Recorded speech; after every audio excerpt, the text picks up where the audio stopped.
Look, I want to do Aston Martin music minus Drake vocals. So no Drake vocals. Minus Drake vocals. Too easy. You want to sing that? I'm gonna let you sing that. Drake, if you listening to this, homie, listen to me. My nigga, shine. I don't want to see you lose. No real nigga want to see you lose. That ain't what niggas about. This culture, this game, this rap, this ain't what it's about. I don't want to see you lose. Real niggas just want to see real niggas shine together. Real niggas come up together. You understand? When I was the number one nigga in the rap game, I showed niggas love. When French was on fire, he showed niggas. Is that situation done? No, what I wanted to make clear is, let me tell you something. The conversations that go on behind the scenes and off camera is almost like niggas want me to say like I hate Drake or this. Ain't no conspiracy against homie. When I say niggas don't want to see you lose, that's saying whatever your issues are, issues you brought upon yourself individually with niggas. Ain't no on no three-way text or we finna get on dog. Niggas don't do that. Ain't no 20 versus 1 is what you're saying. Yeah. Nah, why would it be that? I'm gonna be honest. I'm gonna be honest though. At the time it was going down, it kind of seemed like that, Rose. It seemed like everybody just was coming out the woodwork against it's just like in your hood. If you have not been doing right by niggas in your hood, it's gonna come a time when it's feel like gonna say something everywhere. Interesting. And ain't nobody gonna step up and speak on your behalf. That's a fact. If you ain't been a solid. That's a fact. That's all it was. I got you. I understand. Don't get it twisted.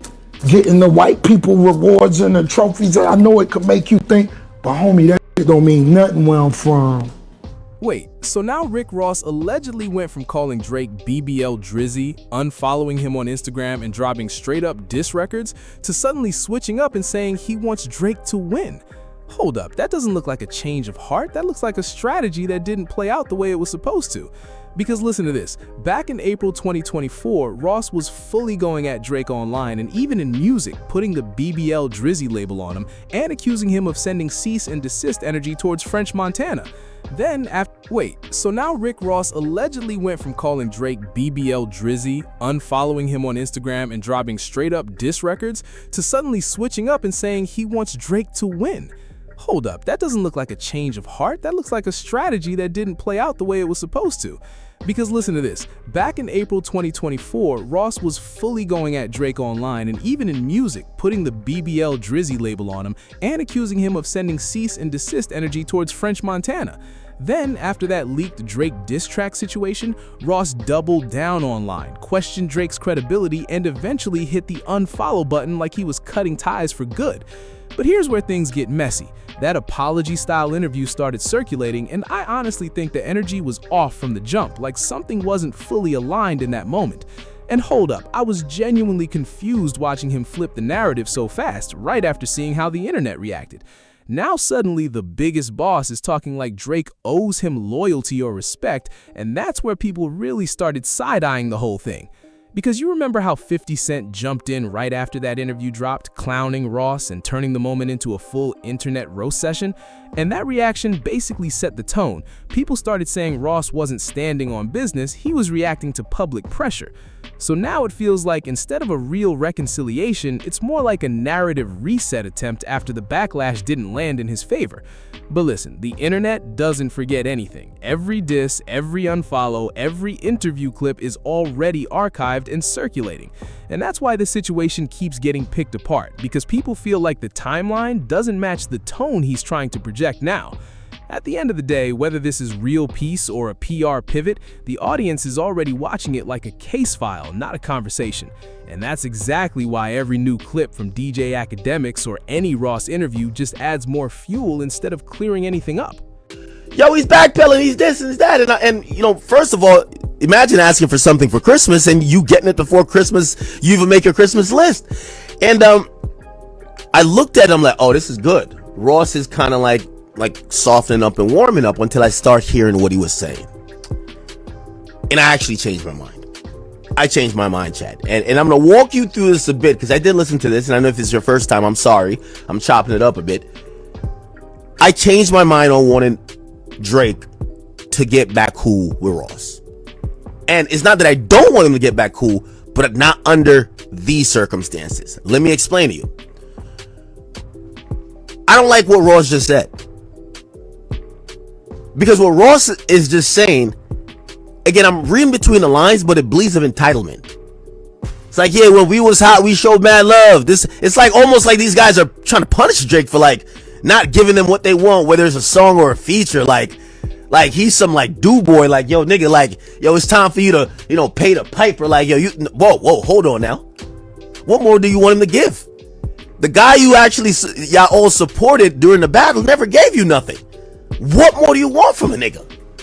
So when I thought, he was going to address this, and by the way, this is the most direct he's ever addressed his Drake situation.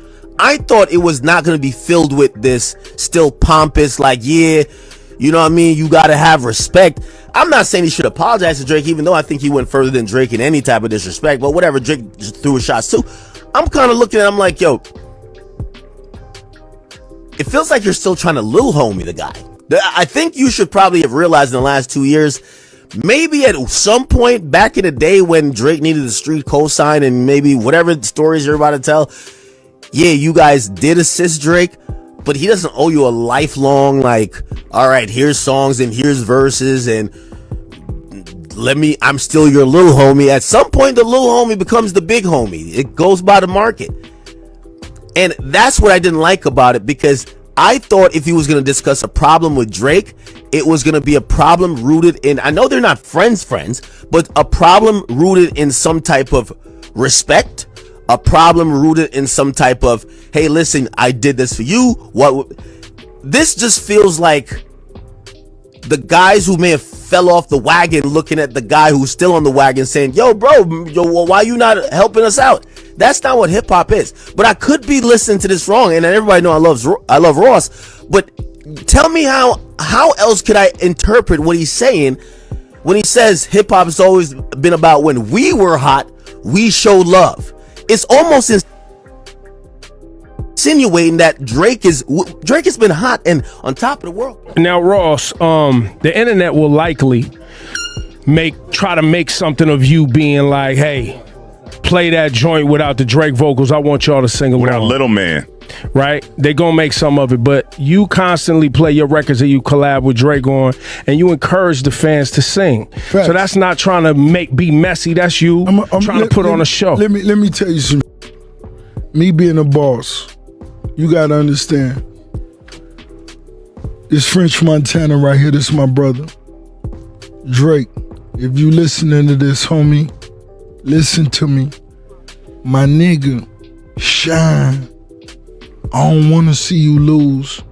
No real nigga want to see you lose.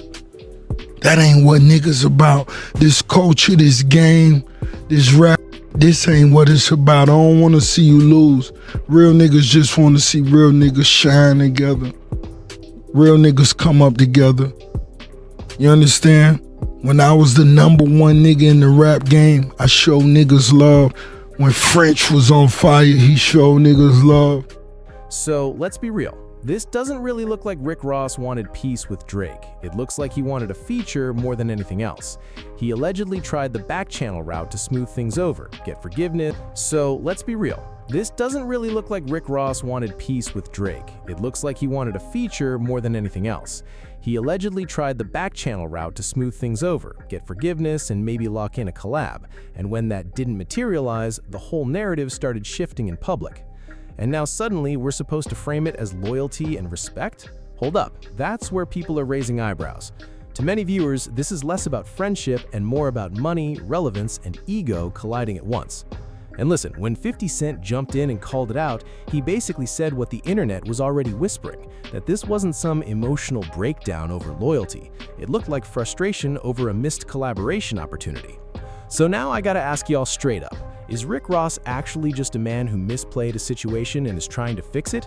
Or is he another industry boss who only talks loyalty when it benefits him? Drop your thoughts in the comments because this one is split down the middle. And be honest, if you think Drake should never do business with Ross again, tap that like button so the algorithm pushes this debate everywhere.